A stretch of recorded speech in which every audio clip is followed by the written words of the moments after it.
I'm calling Sir William Seo.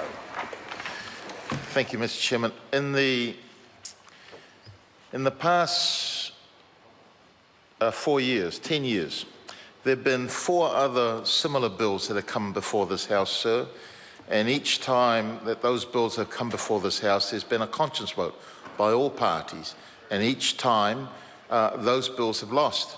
So I'm surprised to hear that on this particular occasion, I'm hearing the Minister say that he is forcing all his members, on the government members, to vote in accordance with where the government wants this bill to go. I want to say, sir, that there's been, in the last 8 years with this government in power, there has been a deliberate and systematic effort by this government of legislative change that undermines workers' rights, that undermines the ability of workers to organise well, that undermines the ability of workers to bargain in good faith. This bill, sir, is an additional effort by this government to undermine the rights of workers to have a rest, a day of rest. It undermines the rights of workers, sir, to be able to spend time with their families, and particularly those workers who see Easter Sunday as a religious holiday and a culturally appropriate holiday as well. There is a petition that's circulating in South Auckland at the moment because asking Mr. Key that he needs to give the freedom to his members to be able to vote with their conscience on this particular bill. And I say that, sir, because having looked at the track record of the National Party members, I note that there are 2 Pacific members of that party, particularly the Honourable Pesta Sam Lotuinga and Alfred Ngaro, who have in the past, when similar bills have come forward, voted against it. I dare say now, based on what the Minister has said, he's going to force them to vote in support of this bill.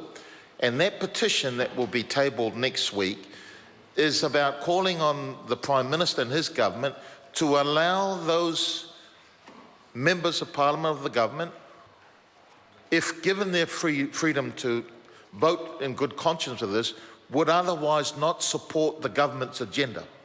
And so I'm hopeful, sir, that the 2 Pacific members of the government would front up and share with this House and share with the public whether they intend to follow their conscience in not supporting this particular bill. What are the odds on that? Well, I don't know. Listening to the Minister, I think he's basically forcing them, and I hope they have the courage to come to the House and do so. Order. The member can't refer to someone lacking courage, and I'll just remind the member 3 minutes have gone of the 5-minute speech, and we haven't heard anything on part 1 yet. And I'll ask the member to come back on part 1 and concentrate on the essence of part 1. Sir William Seo. Thank you. Part 1. So in part 1, clauses 10, 12, 13, 14 is really the crux of this bill. It is the part where this government is passing the buck on to local government. I think what we've seen, sir, is instead of this government being bold, and doing what they wanted to do for quite some time, and that is pass legislation for all councils, what they're doing is they're passing the buck to local government and saying, here's the framework, councils, you decide whether to approve a bylaw, whether to approve a policy in terms of opening up your shops on Easter Sunday. I understand that Local Government New Zealand says that the premise of the bill is okay, but they do not support the way this government is passing the buck in terms of asking councils to pay for all the costs. Because if you look, sir, at clause 7, making reference to the special consultative procedure, has the same meaning as in section 5.1 of the Local Government Act 2002. That is a procedure, sir, that is enacted when governments when the local government has to approve a bylaw when it comes to opening up Sunday trading. And that is a cost, Mr. Chairman. Mr. Chairman, that is a costly exercise. It's a costly exercise, sir, that will go contrary to what many of the local government, many of the people who are standing for local government, and particularly mayors, particularly those mayors who are saying to their residents that their policy is going to be a constant rating increase or a reduced rating increase. How can there be certainty amongst the councils if the government passes the buck of implementing this bill? So it's not just a consultation process.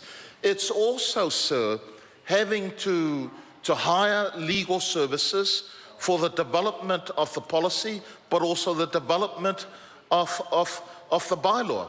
But furthermore, this bill seems to suggest that it is then left up to council to enforce the bill themselves. And sir, that just means more costs.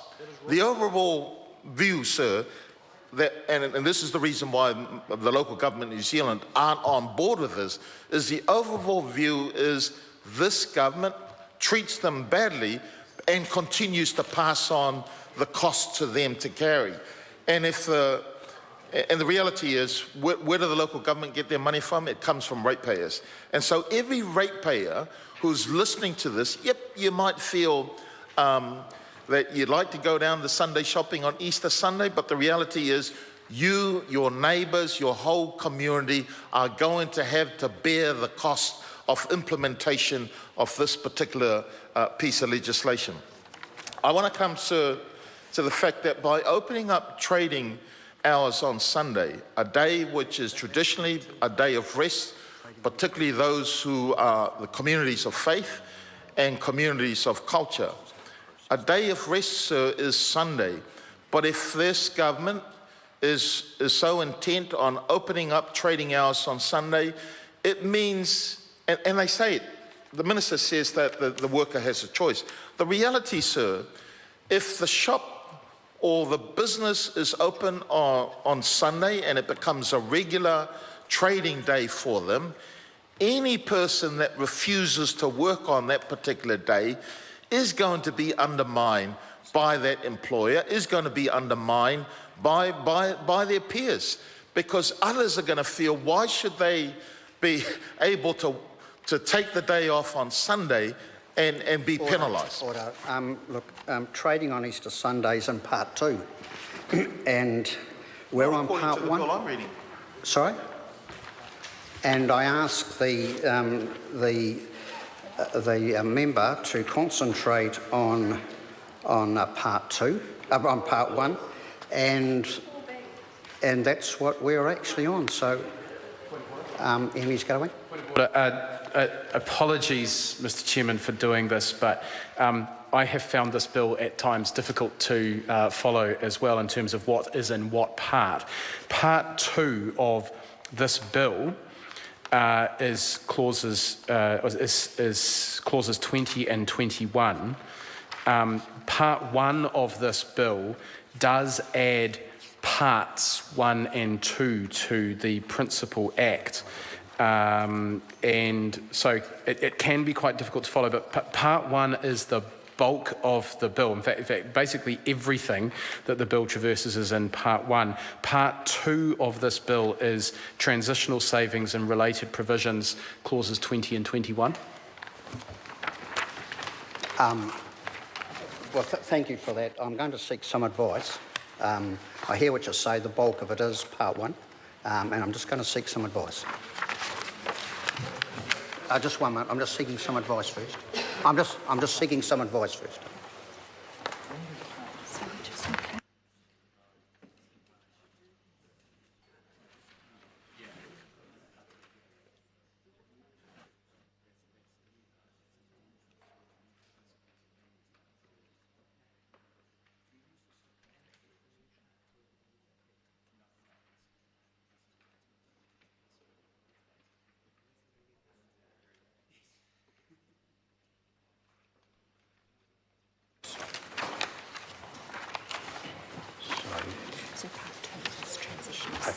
Right. The member is correct, and so what we have in part one is that the part two is mentioned on page 5 of the bill. That trading on Easter Sunday is incorporated in the part one, which the member has mentioned. So I'm calling William Sir William.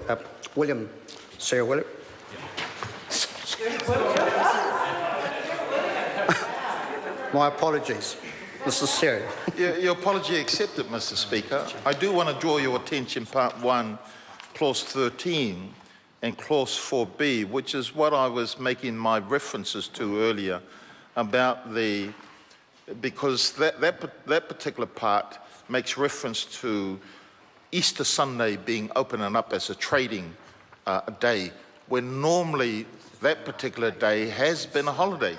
The other thing that I suspect many workers would be angry about is the fact, sir, that this bill there's nothing in this bill that is providing any extra compensation for people to work on Easter Sunday. So when they are required to work on Easter Sunday, this government is asking all workers to treat Easter Sunday as an ordinary day, so that there is no extra payment. It is not recognised as a special day that we currently recognise as, that it is a spiritual day that is recognised by faith communities as a day of rest, as a day where you would want to have be around your families. Traditionally, the Easter Sunday combined with Easter Monday has been a public holiday, sir, that many workers look forward to take time out with their families. What's happening here, sir, the way I read it, by opening up trading hours on Sunday, is this government is so intent on every frickin' worker in New Zealand to continue working and not get ahead, because that's what they've created, a class of workers who continue to work long hours almost every day, and at the end of it, they just can't make ends meet. That's the cause, because as I said, sir, this is an addition of the constant attacks by this government in the last 8 years of undermining workers' rights, undermining the rights of workers to be able to take time off during these Sundays, which has traditionally been a day, particularly Easter Sunday, traditionally been a day where people rest and take time out with their families. I'm going to call Merriman Davidson. Thank you, Mr.